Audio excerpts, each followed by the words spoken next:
আত্মহনন চেষ্টায় দুই পা হারিয়ে ধর্ষিত কিশোরীর মানবেতর দিন শিরোনামে কালের কণ্ঠ মাল্টিমিডিয়ায় সংবাদ প্রকাশের পর বিষয়টি নজরে আসে রামু উপজেলা প্রশাসনের। সামাজিক অপবাদ ও মানসিক চাপে আত্মহননের পথ বেছে নেন ওই কিশোরী।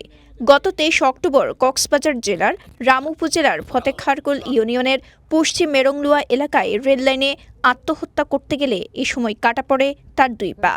এরপর কালের কণ্ঠ মাল্টিমিডিয়া অসহায় ওই কিশোরীকে নিয়ে প্রতিবেদন প্রচার করলে তার পাশে দাঁড়ায় উপজেলা প্রশাসন।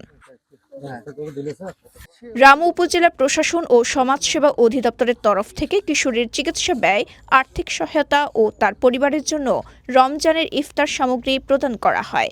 এছাড়া দুই পা হারানো ওই কিশোরীর জন্য একটি এনজিওর তরফ থেকে দেয়া হয় হুইল চেয়ার।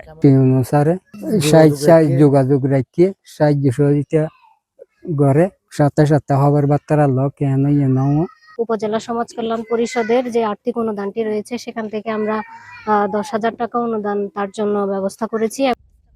এদিকে প্রতিবন্ধী ভাতা ও সুবর্ণ নাগরিক কার্ড প্রদান প্রক্রিয়াধীন আছে। কিশোরীর কৃত্রিম পা সংস্থাপন, আইনি সহায়তা ও পরিবারের কর্মসংস্থানের উদ্যোগও নেওয়া হয়েছে বলে জানান ইউএনও। দুটি পা হারিয়ে এরকম দরিদ্র পরিবারের একটি মেয়ে, সে কিভাবে আর বাঁচবে, কিভাবে তার খাওয়া দাওয়া চলবে, তার ভবিষ্যৎ জীবন কিভাবে চলবে, এটি নিয়ে আসলে উদ্বেগে ছিলাম আমি নিজে। আমি কালের কণ্ঠ নিউজটা দেখার পরপরই সিদ্ধান্ত নেই যে আমরা এনজিও গুলোর মাধ্যমে তাকে একটি হুইল চেয়ার প্রথমে ব্যবস্থা করে দেব, যাতে সে চলাচলটা করতে পারে অন্যের সহায়তা ছাড়া। তারপর আমরা তাকে একটি সেলাই মেশিনের ব্যবস্থা করার জন্য পরিকল্পনা করেছি।